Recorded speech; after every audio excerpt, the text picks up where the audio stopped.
Yeah, check 1 2, check 1 2. Is this mic on? Is this mic on? Hey, listen, man. It's the one and only trendsetter DJ Sense, and you're listening to CockTales. Dirty discussions with Kiki and Medina Monroe. Yeah.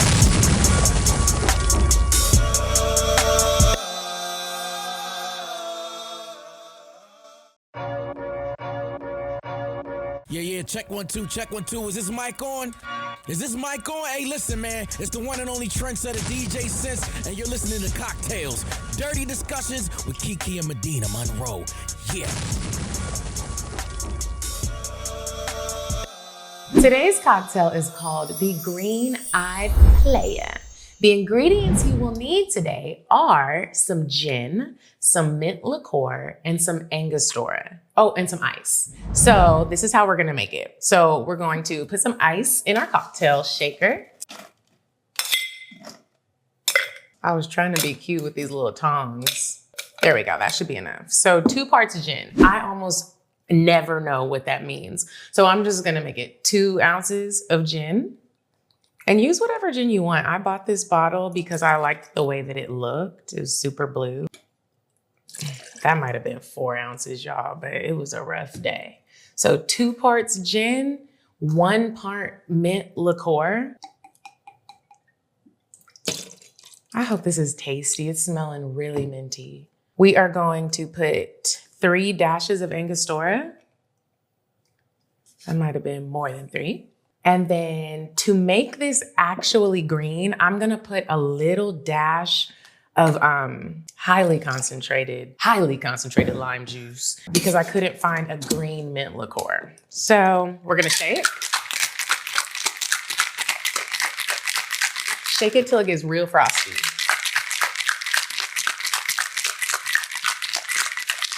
Okay, after we shake it,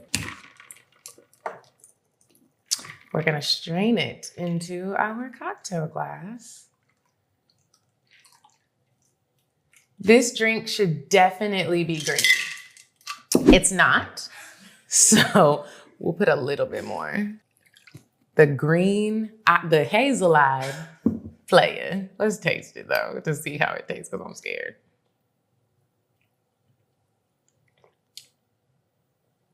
Go ahead and make that. Cheers.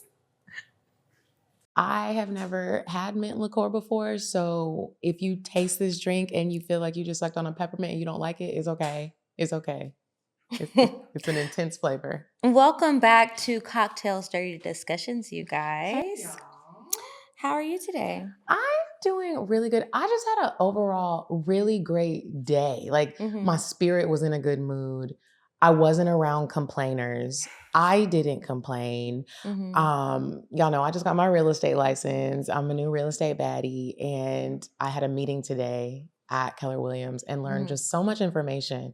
When I got home, my man, he got me a gift. What did he get you? He got me a Cartier necklace. Oh. And I've told him, and I've told everybody, I'm trying to do better with jewelry. I'm not good at jewelry. I'm not good at the girly girl stuff like jewelry. I be trying. I got 3 rings on right now, and I don't know if I have them on right. And so, and I like little dainty things. And so he got me this little necklace, and I was just like, I was running around rushing. He was like, I just wanted to let you know how proud I am of you. And I see it. And I was like, so sweet. It was so sweet. So I had a really beautiful day today. How was your day, Kiki? My day was good. I did wake up not feeling so great, and I have on this big ass hat because I have not finished taking out my braids. And this is just a struggle. I cannot wait to be done with this process. I started yesterday. The black girl struggle. But here we are, whatever. I'm glad to have probably like 70% of it done. So that feels good. And then I had a bunch of meetings today, but the good thing was sometimes I feel a little overwhelmed whenever I agree to do too much in a day. But for the most part, everything went smoothly. The meetings were productive.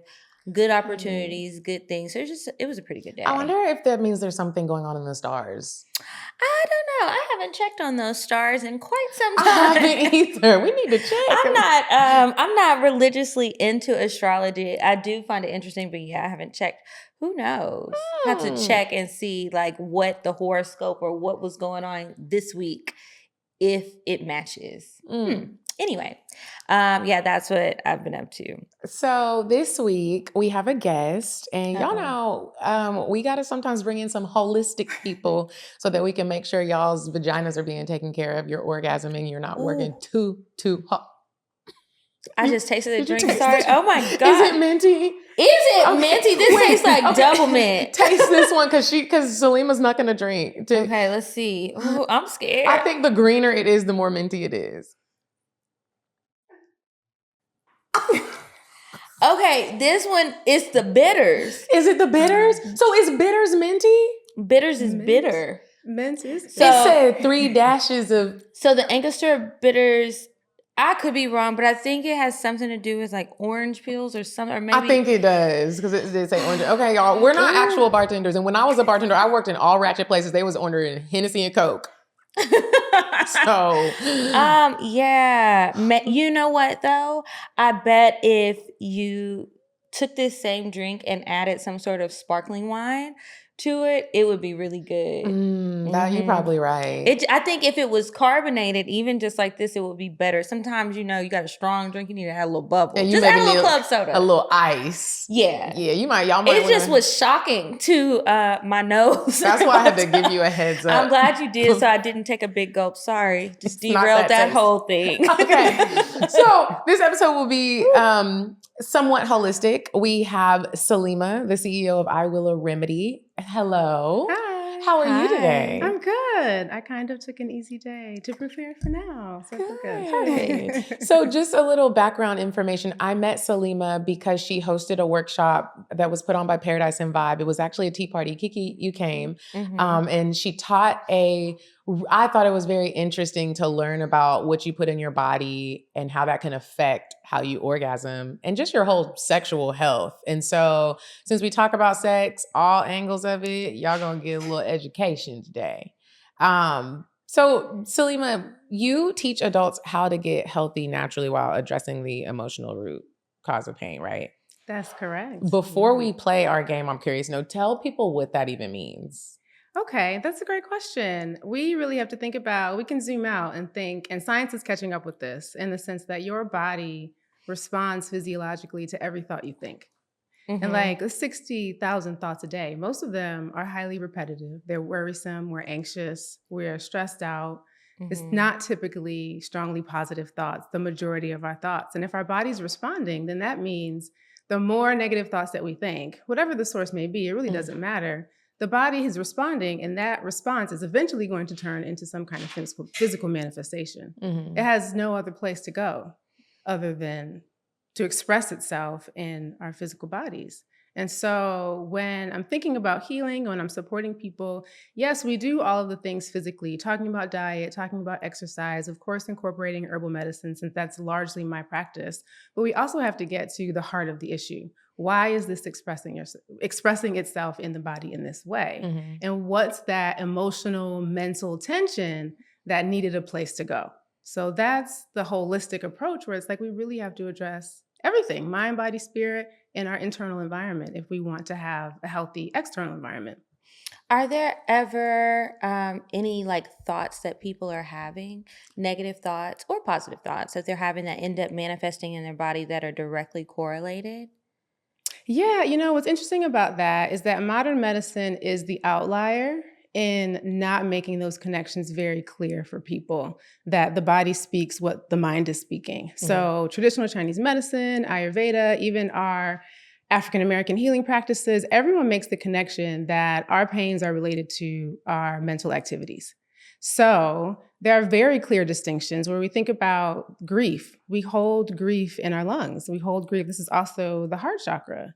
And so we think about heartache, maybe think about heart disease, maybe think about just the losses that you've experienced over time that you perhaps have not had a chance to healthily process. Maybe you didn't know how, but it still needs a place to go. The liver is where we express most of our anger.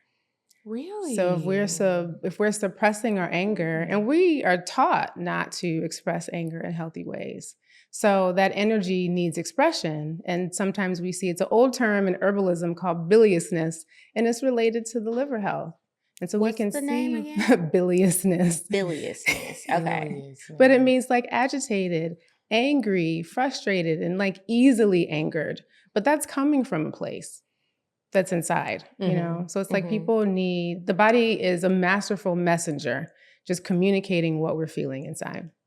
Do you think that this whole type of holistic thing can be applied to people's dating life? You know how right now everyone's like, dating in Atlanta is trash. I keep meeting all these trash people. Could you also apply like your thoughts on how you think about dating to what you're experiencing in dating? Well, now we're also talking about, and it depends on what people's belief systems are, but the law of attraction, or of everything attracts or repels something. So if we are consciously and constantly talking about how we're complaining about the dating scene, whatever that may be, how can you go from, just logically, how can you go from complaint to bliss in relationship if this is all that you talk about, right? So there's that magnetism that we all have with our thoughts, we all have with our energy. So I think it can be applied. And then we can see it on the physical level too, where it's like, I've had clients who birthed their fibroids right after they dumped their toxic partner. So it's like, get rid of the relationship that is causing disharmony, and the pain goes away. That's wild. interesting. I'm saying it's wild. Wait. Her mic. Yeah, excuse me, I'm sorry. Thank you so much. Thank you. Thank you. But when you think about it, it's really not that wild, because I don't know why it's so hard for humans to grasp the fact that what you think about will actually come to life, no matter if it's good or bad, if you want it or you don't want it. And that's when the self-work comes into play, which a lot of people don't want to dive into because it's difficult. It's very difficult. What made you want to get into this line of work? My own journey. I was like just reaching dead ends with modern medical care. I was going to the chiropractor 3 times a week, and that was like posed as, you're going to have to do this for the rest of your life. I was having hot flashes. I was in my 20s, had terrible acne, really debilitating periods, chronic digestive issues, just a host of issues that were not going away, and I'm not getting solutions. So it was actually my wife, Tammy, who was like, we got to stop this merry-go-round and like, let's go natural, which is typically what people do. Like when modern medicine fails, then we're like, oh, let's remember. Looking for more answers. Yes, we have plants. Right, that we have plants. And so through that process, and learning about my body and learning what the triggers are and learning about diet, just implementing everything that we were learning, just the issues going away. And that's what's funny, when a lot of people start their healing process from the outside in. Let me go to the gym. Let me change my diet. Those things will work to a degree until it's like, okay, now you should have the strength to dive into that deeper inner healing work. And so once my body was strong enough and like I was mentally strong enough, that's when all the childhood trauma rose to the surface. And then it was a clear, like, I'm having like repressed memories come to the surface, sleep paralysis. And it's like, oh my gosh, everything, it's horrible. I would never wish that on anybody, to be like repeatedly attacked in your sleep and you're conscious, but you can't wake up. That's what sleep paralysis is. And so when that was happening, all of the physical issues just had a resurgence. And it was just a light bulb moment of like, oh my gosh, everything was related to trauma. And that's the hard work, but that's the most important work, because that's what would truly liberate you from what you're feeling in your body. And when you were doing all of this research, like, how did you start that part? Were you just like online Googling, reading books, or did you know somebody who was kind of like a mentor? That's a good question. Because some people might want to get started, but they just don't know how. Right. That's a great question. It was both. So I think that people can get themselves so far with self-study, and that's absolutely what we did. But like once we realized that we kind of plateaued, it's like, okay, I think we need a teacher. And that's when we did sign up for mentorship with an herbalist out of Brooklyn. And did that for about 3 years. And now it's just, the work has continued. So that was over 15 years ago. Oh, wow. Yeah. Okay. So before we ask a million more questions, because we have plenty, we'll play a short game of I'm Curious to Know with you. Okay, you're married already, right? Yeah. You said, okay. Well, when you are dating, and maybe we can even apply this to your marriage, what are 3 non-negotiables that you have in your relationship? And with applying to dating with my current spouse, I had a 3-month rule, which was ridiculous. You got that from Steve Harvey? I don't know. Right? Like, I don't know. We'll be married. What year is it? 2024. 14 years in September. Wow. So I don't know if Maybe Steve so. Harvey was talking about that then. I don't know. Because I read the book in college. I'm saying, and he had everybody in the chokehold. 3 months. That They just still never acting worked for crazy. me. But it was like arbitrary. So I had a 3-month rule. And that wasn't necessarily no sex, but it was 3 months to commit. So we can hang out and do our thing, and we have to decide within 3 months. I don't know. When I know what I want, I know what I want. And if it's 3 months and we still are like, I don't know, then that means no. So that was a non-negotiable that she had to decide by the 3rd month. We both had to come together and decide, are we going to continue doing this or are we done? I think non-negotiables with being married is like, I don't want to sound like a prison sentence, but it's like we're in it. You know what I mean? Like we are in it. And so that means no one can emotionally escape. So everyone's feeling their feelings, and you're going to have tension. You're going to argue. You're going to disagree, but you don't get to emotionally check out. We stay present. And if that means we need time and space to just process, but we always come back to, we got to talk through whatever it is that you're thinking through. And it's better to get it all out than to have it stay in. And then a 3rd one, I mean, I guess sex. Like, right. Like you need to be busting it open. Yeah. Let me ask you, I wanted to ask you about your second non-negotiable about it's kind of like you're emotionally locked in, you don't get to go away. When do you think you got to a point, I don't know a healthy way to ask this question, but when do you think you got to a point in your relationship where you knew that that was true? And that like, because I feel like there's these rocky parts of relationships when you are, even if you are committed, where you maybe get into an argument or you have a disagreement, and there are moments where you're like, you're going to leave me or is somebody going to leave? When do you get to the moment of like, I know you're not going anywhere? And for any of the, not I know you're not going anywhere, but just like, I know we really are locked in. When do you think you got to that point of like, we're safe? Oh, that's good. That's so good. I mean, I think it probably had to be around me healing my childhood trauma. Because the closer we get to people, the more intimate we are in different ways of intimacy, the more we're triggered. So that's when all of those vulnerabilities and those traumas rise to the surface. And having grown up in a place in which it was not comfortable, like I couldn't be vulnerable and didn't know how to communicate. And it's like, I have to figure that out, and had to figure it out with someone, and to feel that level of safety and also to have her support in that. It's like, yeah. Have you ever read the book Attached? Who's it by? Man, I'll tell you when I don't know who it's by. It's by 2 people though. These researchers who research people, babies specifically, and they talk a lot about the attachment styles and just like where that whole thing comes from, and how sometimes people look at the word dependent or your partner supporting certain fears that you have is like, we're getting real liberal right now. So some people are like, you need to do it alone. You don't need it. And they break down how when you are in a relationship with someone, again, healthy relationship, if you're trying to get your bills paid, totally different situation. But like someone you love and someone you want to be with, they talk about how like the support and you being able to depend on your partner, like knowing that they're there for you, how important that is for you to even be able to express vulnerabilities. You got some people out here in relationships that feel like they can't tell you what their fears are because you think you got to be strong, when really you have a person here to hold your hand and go through life with you. Anyways, here's my next one. I'm curious to know, have you ever broken someone's heart? And will you tell us about it? Oh, gosh. It sounds like you might have broke a few hearts. Like, which heartbreak do I want to discuss today? I'm sure I have. I'm also thinking about like who's going to watch this.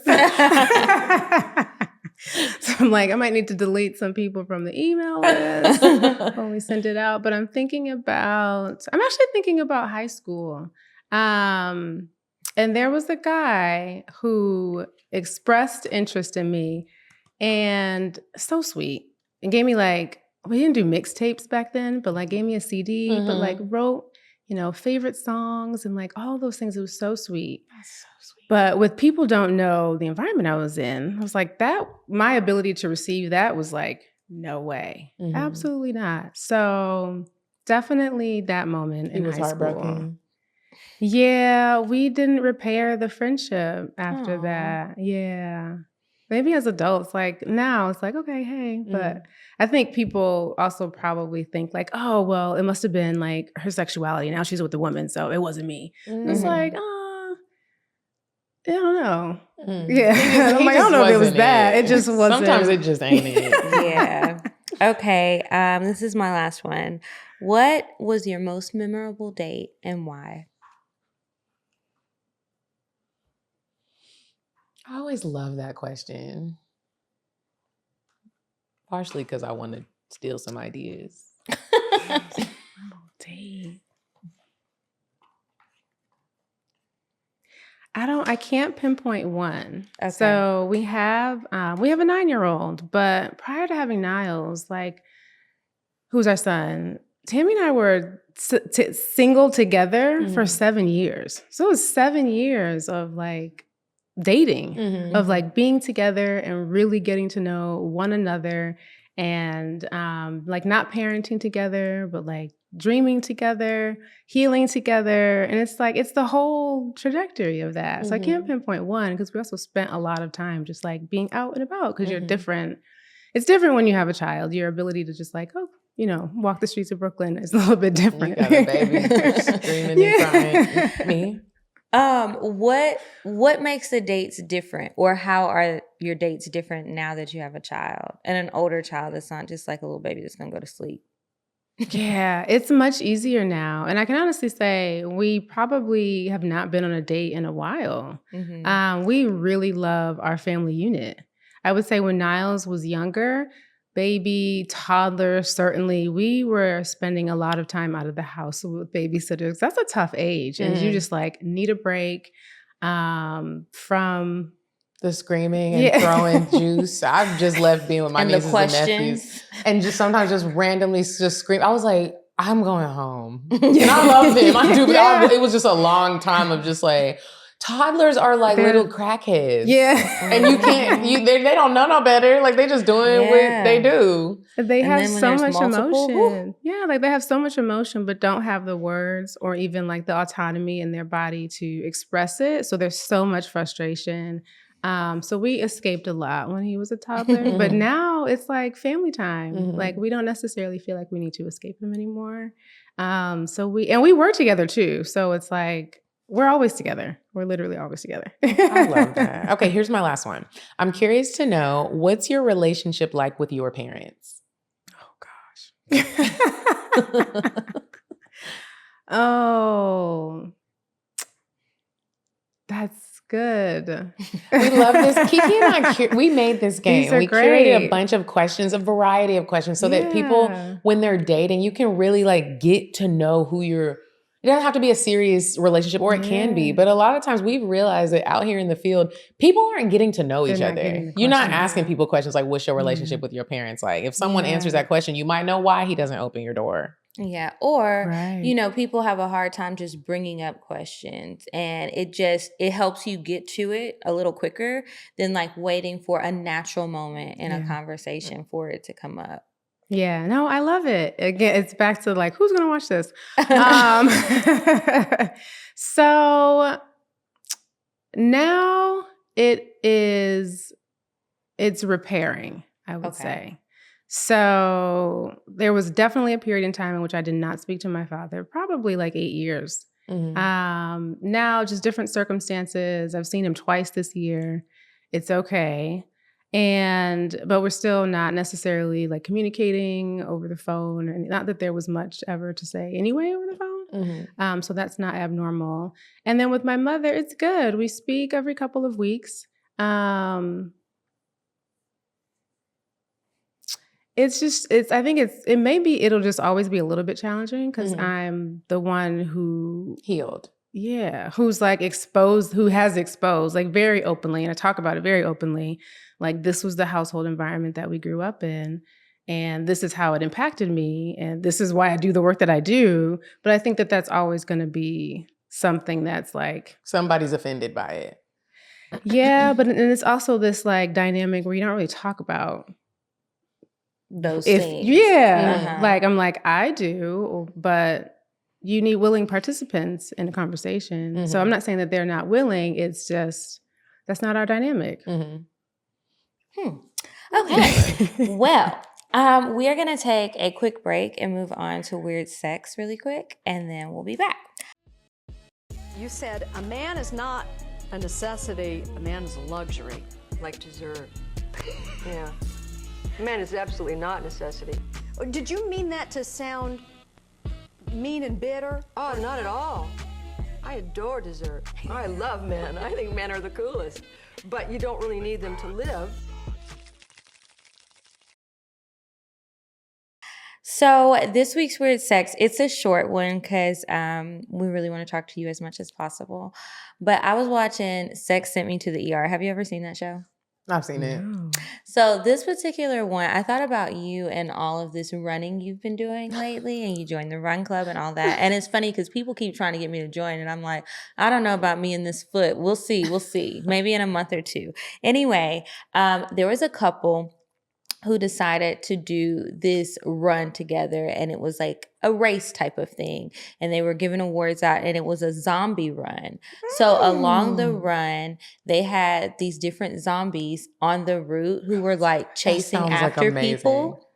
And so I don't know, I guess they've always had like a Halloweenish type fantasy, and the woman in the relationship was really turned on by her man running and sweating and stuff out there. And so they stopped on the side of the route when nobody was around, and they decided to get a little quickie in. So there's like this school bus, and it was like stuff set up along the way. So they knew it wasn't like a school bus that some kids were about to get on. So they get on the school bus, and they're having sex on the school bus. Well, a zombie comes along, sticks his head in and scares them. She's on top of him. She freaks out, jumps up some kind of way, hits her nose on her boyfriend or her husband, I don't know what he was, broke her nose.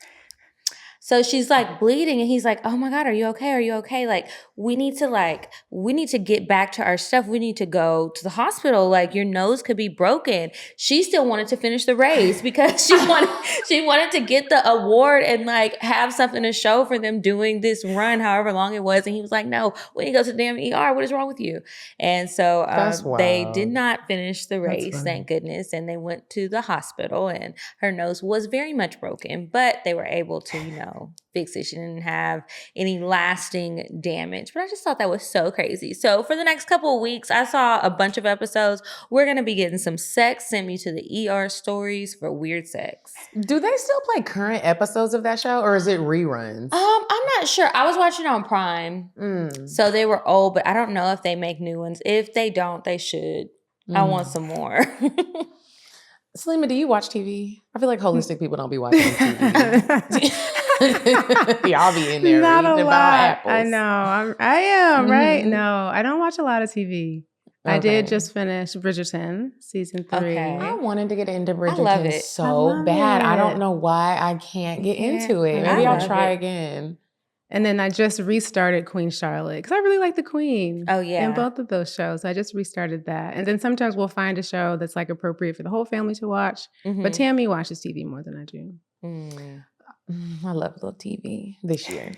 Okay, so let's dive into this week's topic. So we're going to be talking about being overworked and under-orgasmed and how to overwork and under-orgasm. I should have brought my notepad in here. And how to move from burnout to balance, essentially. And like I said, we've sat through one of your workshops, and we were taking notes. People were buying some of the products because sometimes I feel like, especially in today's day and age, you can get so wrapped up in accomplishing goals and working and hustling and stressing. Like it's always like the next thing that you're trying to accomplish, and you're not really realizing that. Some people don't realize they're burned out, and then when some people do get burned out, they acting crazy and trying to act like it's okay to be burned out when really it's not. You need a moment for yourself and your sex life, essentially. So can you tell us the impact of chronic stress on the body and why one might experience a low libido because of it? Yeah, I think that people, just as you were saying, they don't realize when they're chronically stressed. And so we have cortisol, that's our stress hormone, typically referred to as that. And that's going to get released when we're in a fight, flight, freeze, fawn state, like when our bodies or when we feel like it's an emergency. Maybe there is an actual fire. In most cases, there's not. In most cases, you are sitting at your desk, you're working, and you are stressed out. And what happens when cortisol is perpetually released and like that rhythm is dysregulated, for a little bit, it helps to dial down inflammation. But as that stress mounts, cortisol then increases inflammation and it's signaling to your body, we need to release glucose. So we're going to break down muscle tissue. We're going to release glucose from the liver because we need energy to support this fight that the stress fight that we think that we're in. And that's very helpful to have glucose, to have your blood pressure raise a little bit when it's an actual emergency. But if you're sitting at your desk or if you're at home or if you're driving and we're just in this chronic state of depletion, that's going to turn against you. Your body is literally at war. They're like, turn up, we ready to fight. And they don't even know it's just you driving yourself crazy. Pretty much. And then what happens is that our adrenals get fatigued, but your body is really intelligent in that it knows exactly the resources that it needs to do different functions. And reproductive functions are going to be some of those functions that the body's like, we don't have the energy for that. So that is going to impact your libido. That's going to impact your ability to maintain an erection, your ability to have vaginal moisture. Like it's going to impact that because your body thinks we're in a state of emergency.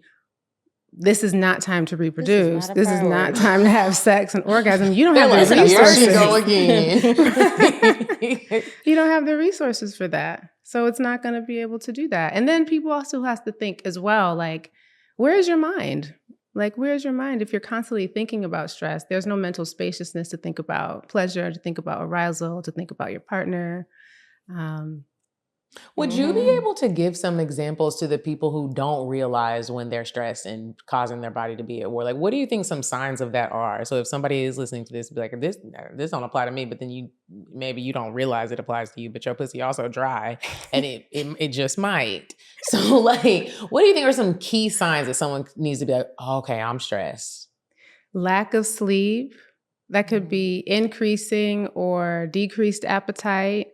Like arousal and libido, our sexual health, that's just a symptom. That's one of many symptoms. I think it's good for people to think about, what am I reaching for?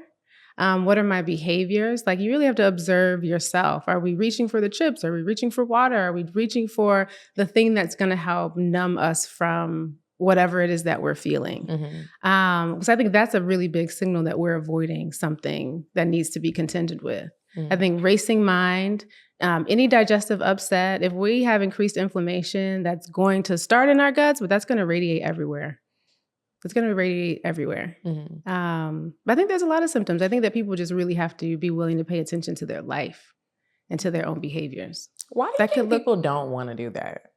I know they spend a lot of time avoiding the real work. I mean, because that part is stressful too. And you know that's going to be stressful. Even if you don't notice like your everyday stressors, you know that you've been doing these things to avoid it because it's uncomfortable. It is stressful. You don't feel good. And sometimes people think that it's easier to avoid a problem than to face it because you also have this fear of the unknown. You don't know what's on the other side of that. Is it actually going to be fixed? Are things going to get worse?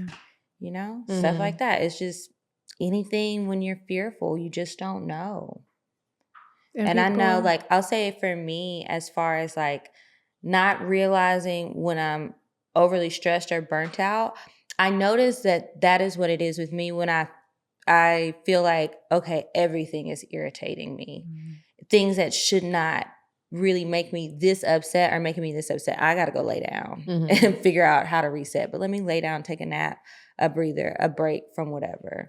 When signs that I'm really stressed and I need to take a moment of like really don't think about anything, it's my thoughts get so incredibly dark. I'm talking about the type of dark where you don't even want to say it out loud to even a therapist, because it's like, bro, what are you thinking like that? Or I think that everyone's mad at me. It's really, and it'll be like, I ain't even talking to nobody today. And I'm you know, like sometimes when you had a drunk night back in the day and you wake up and you know, you haven't heard from nobody, you're like, I did something, everybody's mad at me. Okay, take the alcohol out. When I get stressed, I'm just like, everyone hates me. Yeah. It is the weirdest thing. And I can't sleep, but I'll be tired and I can't sleep and I can't eat. It feels like I took Ozempic. And I really don't be hungry. And somebody's like, you haven't eaten all day. And it's like, I'm really like not hungry. Stress is wild. Now, speaking of food, how do the foods that we eat or don't eat affect our libido every day? Every day. Like, everything needs nutrients. Everything, every physiological function in our body has to be supported, and it's largely supported by our nutrition. So if we're eating the sad American diet here, and that's highly processed, really ultra processed foods, those lots of sugar, lots of salt, lots of inflammatory oils, that's going to create an ecosystem in which you don't have the resources to function, in which you are not going to have a healthy vaginal flora, like bacterial flora. Your pH is going to be off. Your gut health is going to be off. There's going to be a lot of inflammation at the end of the day. And inflammation, people don't realize that because it's not something that we feel until we have pain, but inflammation destroys your cells. So it starts like in these microscopic organisms, these cells, and then it radiates out. And that's when it's like, oh, I have a pain here, I have a pain there. But it's been happening even before you recognized that there was a pain. It's just been fighting its way through the layers to get your attention, basically, to come out. On your skin, or a little stanky smell. Right. What are some foods that help with that, though? Like some things that we should be eating? Good question. That's a great question. And I think as we think about what we're adding, we do have to think about what we're eliminating. So we do need to eliminate the ultra processed foods, the fast food. And like people don't realize that like restaurant food is also processed food. So the more whole food that you can make at home, the better you'll feel. And you'll feel vital. It's like this remembrance of the energy and the way that we know we're supposed to feel when we start eating better. So of course, leafy greens, high vegetable intake. I'm not everyone needs to be vegan or vegetarian. I'm not necessarily a proponent for that. So high protein intake as well is really important because everything in your body, they call a lot of different things protein. Your cartilage, your everything needs protein. It's not just like muscles. So if you're not getting protein, then your body doesn't have the ability to break down those amino acids and then reuse them to build the tissues that you need in your body. So it's like it's a whole foods diet, like real food. Look at the label, look at the added sugar, look at the added salt, look at the ingredients. If it doesn't sound right, it doesn't sound like food, it's probably not. Right. It came from a lab somewhere. Yeah. You also said that there are certain medicines that could have an impact on your libido. Do you know off the top of your head, like exactly what medications can cause low libido? I don't know off of the top of my head. The laundry list of medications and their side effects, it's long. What about Advil? Really long. And Tylenol. And BC powder. I have some specific ones on my list. Zyrtec. Now I know that'll dry you up. I learned that the hard way. Yeah, that makes sense that it would. What I think about when it comes to the NSAIDs is how that impacts your gut lining, and that we're popping those over-the-counter pills frequently. Like people don't realize that can damage the tissue of your gut lining to the point where it ulcerates and you can have very minute bleeding.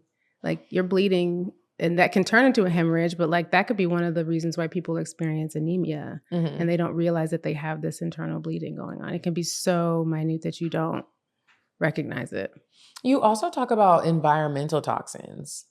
I know the club has them. I'm going to tell my boyfriend. That's another reason why you don't need to be going to the club is environmental toxins. I saw an ad on Instagram just the other day where it's like if you lived in a 4.7 mile radius of some sterilization facility here in Atlanta, it's like, well, we probably passed it on the way here. It's off of Bolton Road. And they said that if you developed cancer and you've lived in this area from between now and however long ago, you're entitled to compensation. They must have. And they're just Aaron living their Brockovich lives, on the not even case. at the facility. It reminded me of Aaron Brockovich. Yeah. So, but anyway, environmental toxins. What does that mean? Like, what environment should we not be in? I mean, I guess we can't really not be in them, depending on what you do in just life. But what could we be like more aware of? Yeah. We can definitely be more aware of our water. I think everyone needs a filtration system in their home, whatever you can afford, even if that's just the back of the refrigerator. Like we double filter our water because people don't realize the things that are added to our water, but even like runoff from hospitals, the medications that are in our water, that those don't get filtered out. The metals don't necessarily get filtered out. And neither do like the antibiotics. So we're like all experiencing, if we drink tap water, low levels of antibiotic use, which really disrupts your gut health, which has a direct impact on your reproductive health. But environmental toxins too, it's also about the herbicides and the pesticides. Like eating organic really does matter. Of course, it's not accessible for everybody. But you do what you can. You definitely do what you can. And makeup, it's what they're adding to the food and it's what they're adding to our cleaning products and our makeup. Like and our makeup body products? care. Yeah, and our Because makeup. I've been noticing a lot of stuff at Sephora specifically. I was just on the app this morning. The clean makeup products, because they're supposed to not have so many different things that negatively affect us. And I'm like, I can't even put a little lipstick on. My goodness, everything is dirty. Everything. What do you say to the people that, because I feel you on that. It's like sometimes in trying to be the best that you can be, like put everything great in your body and do the work on your body, in it, environment. It's like sometimes it is very overwhelming. And you get to the point where you're just like, okay, well, I'm just going to go to VitaFlow and get pumped up with what I need to get pumped up in my body and not do nothing because it's like, hope that that's safe. Yeah. It's like, sometimes it's like the holistic route, it just like, it takes all the fun out of everything. And it's crazy to say that because it is like, okay, well, bitch, what's more fun, living or dying? I think it gets overwhelming because it's just like so many things. And then you realize you've been standing on aisle 6 trying to find something to eat that you can make breakfast with. And I thought it was just oatmeal, but it's got all these ingredients. And I'm like, what is this? It's not instant oatmeal. Why are there so many ingredients? Yeah. Then you get the right thing and you make it and then you eat and you're still hungry. And you're like, I've got to stop at Chick-fil-A because I'm going to have a headache. Yeah. And I can't take the medicine for the headache because it's going to mess up my libido. Or you see that your pots are not safe pots to use. Right. Or you bought the safe pots and somebody put it in the dishwasher instead of hand washing it. So the stuff is peeling off. Yeah. And now it's like my $500 pot set ruined. I have cancer. And it's just like, I mean, and a low libido. Yeah. Can't even get no dick to make me feel better. Like, what the hell? Like, what is your message to really encourage people to just try? Like, what is the average person? Yeah. What can they do to try to just try to do good something? starting point. Just a tweak a week. Especially because like we purchased all of these things, right? It's like you spent your hard-earned money on the things that are in your pantry, in your medicine cabinet. So I really don't like to be wasteful either. But when that item runs out, get one that's better. So it's like, it doesn't have to be a huge impact on your budget and it can just be focused on this is out. So that like makes your focus more specific when you're shopping. That is just like the laundry detergent is out. I'm going to get a cleaner laundry detergent and just a tweak a week. But it's incredibly overwhelming. And it has taken us like 10 years to finally eat pretty much 99% homemade and organic. It takes a while because even the companies that you do trust, they change their ingredients and then it's like, oh, damn. Yeah. They're lying. Next thing you know, you see the ad for the class action lawsuit for them hiding ingredients. Do you guys Make your own cleaning products. I've been seeing a lot of people on TikTok do that too. Does Is it hard? Does it work is my question. I know. It does work. It's gotten a lot better. We used to when we lived in Brooklyn. So this was like over 10 years ago. And it was, some of it can be a lot of work. The craziest thing was trying to use soap nuts.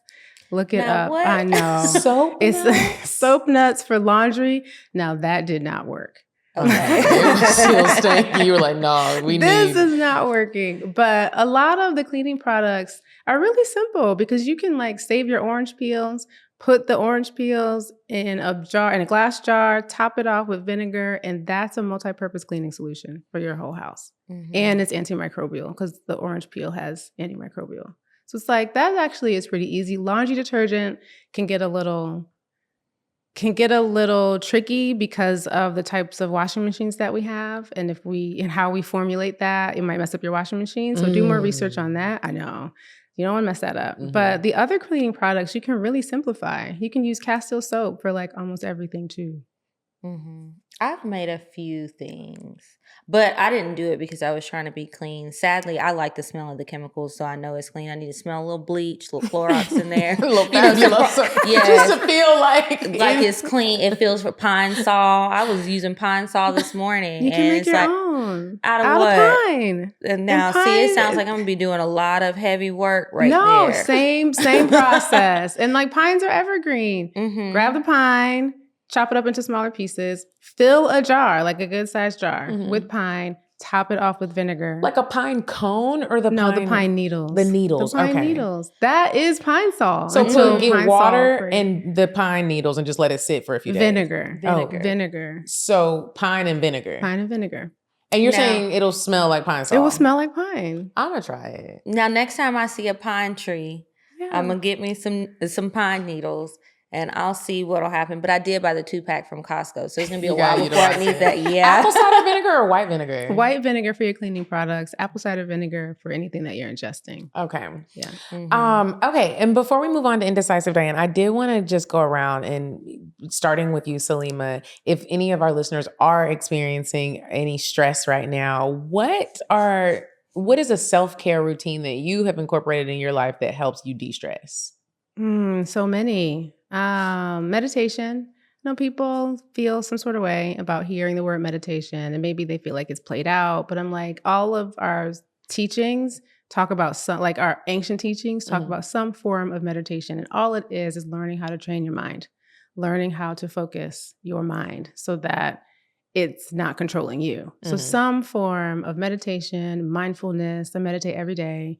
You can chant every day. Chanting and affirmations can sometimes feel similar, but it's a way of you thinking what you're thinking about through repetition.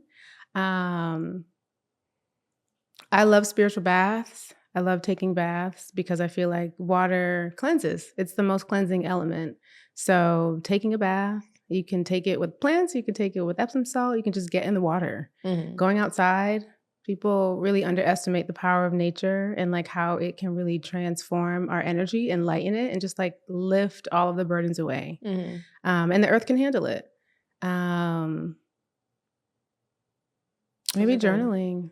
But I think we like to rant and vent, and that's fine in your journal, but end with gratitude.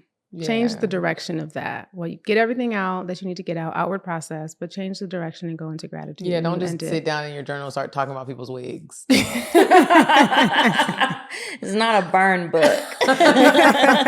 What's a de-stress or self-care routine that you actually do that helps you? I don't know if I would say routine because I don't do all of these things in a day or in a specific time. But some of the things I like to do are really just deep clean my body. I like to wash my hair, do a little treatment, some sort of deep conditioning treatment. I get in the shower. I bought these shower steamers, which I love. It just smells so good and like fresh. Get in the shower. Then I get in the tub after the shower and I just soak and I just sit there and imagine like what I want my tomorrow to be like while I soak in the tub. And then I also like to go walk through Williams-Sonoma or the Cook's Warehouse and see the different kitchen gadgets and just spend time doing the things that I like looking at things that I find beautiful. If I get lucky and I'm driving around and I see like an open house, I love going to see the open houses and just looking around and just cleaning my body, getting myself to look where I feel like I look good and feeling happy about my outward appearance, thinking about how I feel on the inside, and then just like going out into the world to experience something else I like.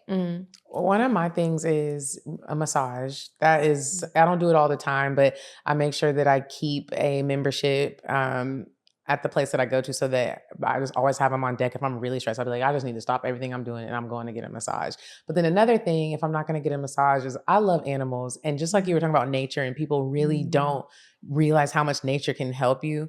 When I go outside, this is going to sound crazy, but it helps me so much. Like, I will go outside and talk to the squirrels. I will talk to the squirrels. Like Cinderella. I will talk to the chipmunks, even though they be running. I'll talk to the birds, and I will just talk to them. Like, if I'm on a walk and I see a squirrel, I'll be like, hi, little squirrel. How are you doing? And I just talk to the animals. Sometimes some of them stop and sometimes they don't, but it makes me just feel so good. When I'm around animals, a horse, if I'm volunteering at the Humane Society, if I'm just being around animals, I am just like, oh my, there's this new thing right now called puppy yoga.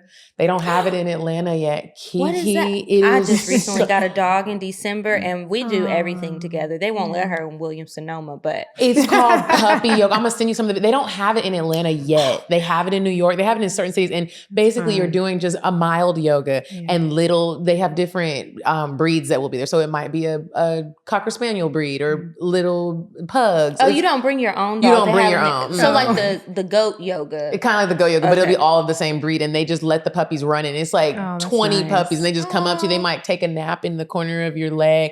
And so then people stop in the yoga and just sit with the puppy. But it's so, I can't wait to do it. But stuff like that, I'm just like, I'm in heaven. I'm not thinking about anything else but just happiness. Do you know about alpaca yoga here? No. In I've Powder heard of Springs, there's Lost Mountain Ranch, and you can do alpaca yoga, I think on Sundays. Now, wait, do they spit or that's the llamas? That's the llamas. Okay. Alpacas are sweet. Okay. They're so sweet.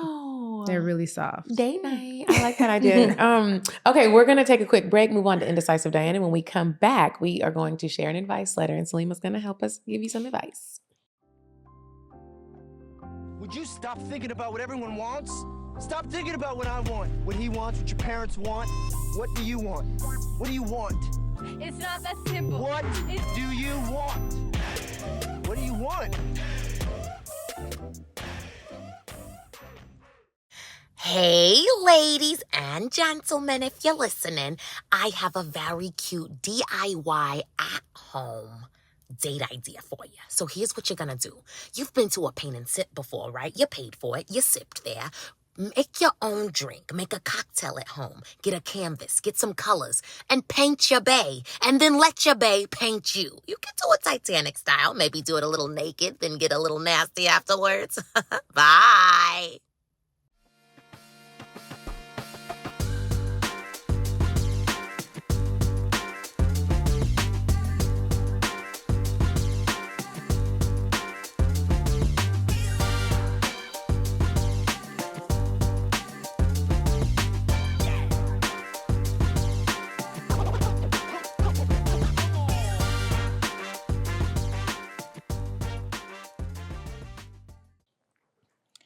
Okay, and we are back from Indecisive Diana. It's time for the advice. If you have a question that you would like for us to answer on the show, please email us at advice@cocktailspod.com.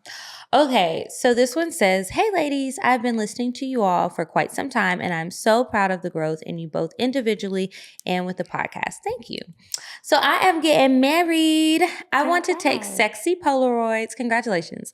I want to take sexy Polaroids while on The Bachelorette and have my bridesmaids slide them to him throughout the reception. Oh. She's having a freaky little wedding.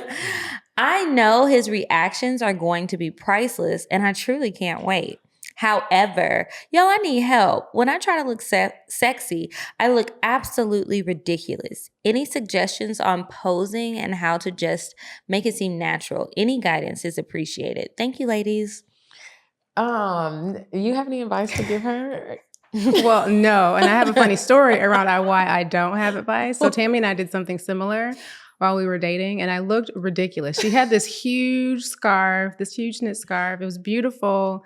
And we did this whole photo shoot naked. How about, because she's in tech, which makes this unacceptable, those got uploaded to Google. On purpose? No, by mistake. So they're somewhere out there. And like when you see it back, because you think you look cute. And I'm like, I look you really look at it, awkward. you're like, nah, I wasn't hitting it.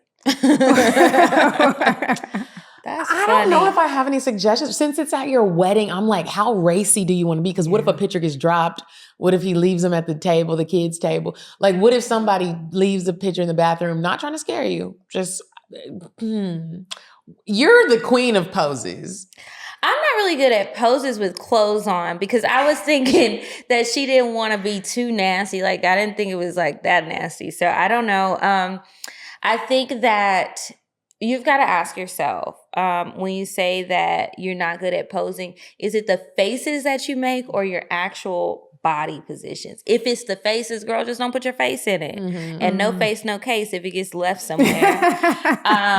And then as far as your faces, I find that when I am looking at the pictures, looking at them back and my face looks weird or scary and not sexy at all, stop looking at the camera. Look away, hold your head down. Do things like that. And since it is for your wedding, I think it would be cute if you did it in like phases. Start with like your lingerie and a robe. And then each picture, you need to get the girls in line in order. So each one is a little bit more. And do like don't take anything like fully nude. You can be nude, but do like implied nudity. Maybe do like a close-up of a body part, but you don't see like a nipple or an ass crack. Do it like that so it's more like almost like he can undress you with his eyes, but through the pictures. And then it's still like classy enough for a wedding. And if you really just are hell bent on having something really nasty, you'll have to go back to that episode that we did. It was with Kitty actually sometime around September, I think, where we did that episode and see the suggestions I had there. And then just DM me, girl. I can send you some suggestions. Also, make sure you incorporate some wedding stuff. Maybe, I don't know, what's the thing you put on your leg? A garter? Maybe your veil, maybe a piece, I don't know, maybe something a piece white. of his clothes too. If you're not a lingerie girl, you could wear like one of his t-shirts or something in it. Yeah. Just a hat, something. Yeah. Tell us how it goes and send us some of the pictures if you really do this. It's a cute idea. It is a cute idea. Okay, well, that's it for the advice. And so now we're going to move on to the cocktails.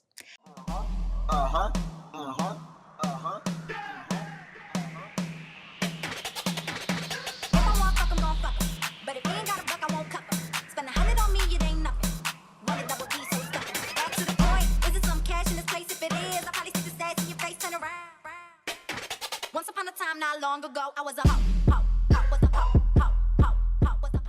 If you guys have a cocktail that you would like to share on the show, make sure you email us cocktails@cocktailspod.com. All right, Selima, this is your shining hour to share it. I'm glad we don't have to share one.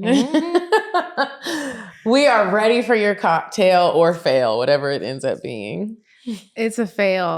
Yeah, it's a fail. So also while we were dating, this was probably a month in, and it was Valentine's Day. And I'm not big into Valentine's Day, but Tammy, she went all across New York to put together this really beautiful care package. She had like asked me questions beforehand. And anyone who's lived in New York knows, like I lived in Harlem, she lived in Brooklyn. That's a long distance relationship because that's like an hour and a half on the train one way.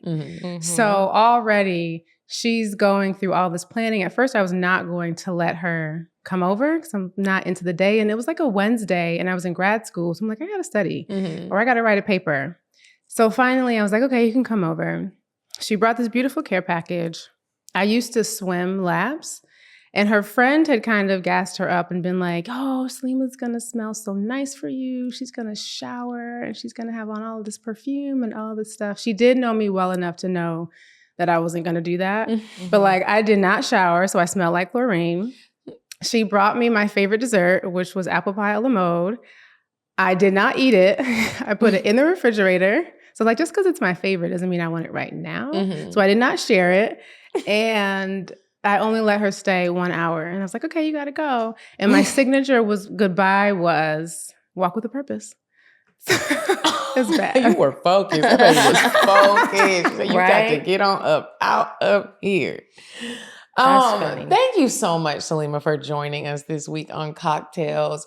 If you have anything you have going on, you want to share with our listeners, let them know where they can keep up with you at. If you have a website or products, now would be the moment for that. Thank you so much for having me. You can find us at iWillaRemedy.com and at iWillaRemedy on all social media platforms. We always have courses that people can enroll into to learn about primarily like how to heal holistically using herbal medicine as your healing modality. We do in-person classes as well as our space indicator. And yeah. Thank you so much. Yes, thank you for coming. Thank you. And you guys, make sure that you sign up for Patreon, patreon.com/CockTales. The link is in the description, along with all of the special offers that we have from sponsors and everything we have going on. Also, make sure you're following us on Instagram. Together, we're at CockTales Podcast. I'm at Kiki Said So. Excuse me. I'm a Coffee Bean Bean. And until next week, you guys, goodbye. I'm sorry, but the person you called has a voicemail box that has not been set up yet. Goodbye. Bye. Bye. Bye. Bye. Bye. Bye. Population. Goodbye. Bye. Bye. Wait on the drive. Bye. Bye. Bye.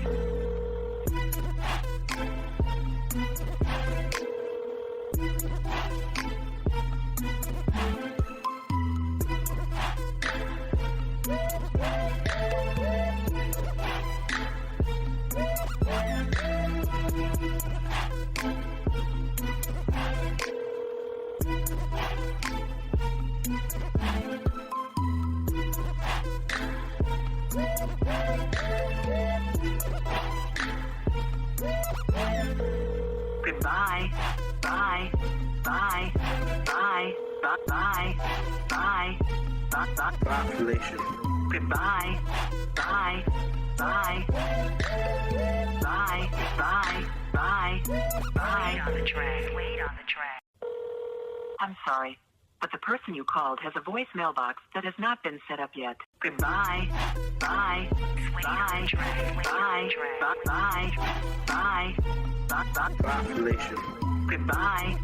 Bye. Bye. Wait on the drive. Bye. Bye. Bye.